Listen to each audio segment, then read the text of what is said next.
It's amazing. All of Klal Yisrael's Averas are on the line. They take, as the Torah describes in this week's Parsha, the scapegoat in order to atone for all of Klal Yisrael's Averas, and they give it to the man in order to perform what he has to do. And the question is, who takes it?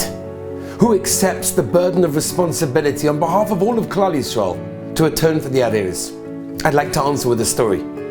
There was a war, a cold, bloody war between the kingdom of evil and the kingdom of good. And it was backwards and forwards, it was terrible, it was horrifying. And at one stage, the kingdom of good were losing. They weren't used to fighting, it just wasn't their thing, but they had no choice. The kingdom of evil wanted to take over.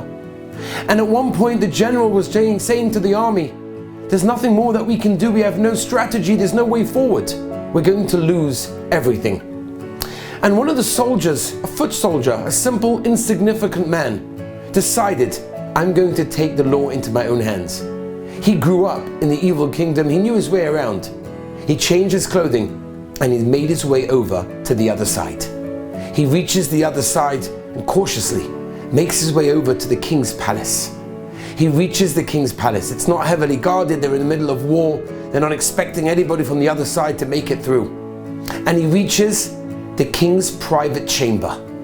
Secretly, he sneaks in and he manages to shoot the king in his head, killing him instantly. Within a few moments, the news spreads, the king is gone.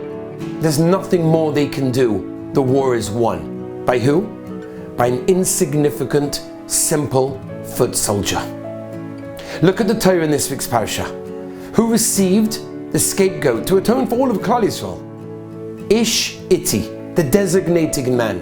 We know nothing about him.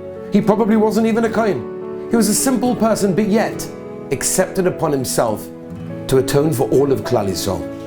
Says Rav Nachman of Breslov, that represents every single one of us. We look at ourselves sometimes, we're insignificant. What can we accomplish? What can we do to change the world? But yet, inside every single one of us is the ability to do so much for ourselves, for those around us, and for the world. We just have to try. That's what this week's parasha teaches us. Have a wonderful Shabbos. To listen to more by Rabbi Avi Wiesenfeld, visit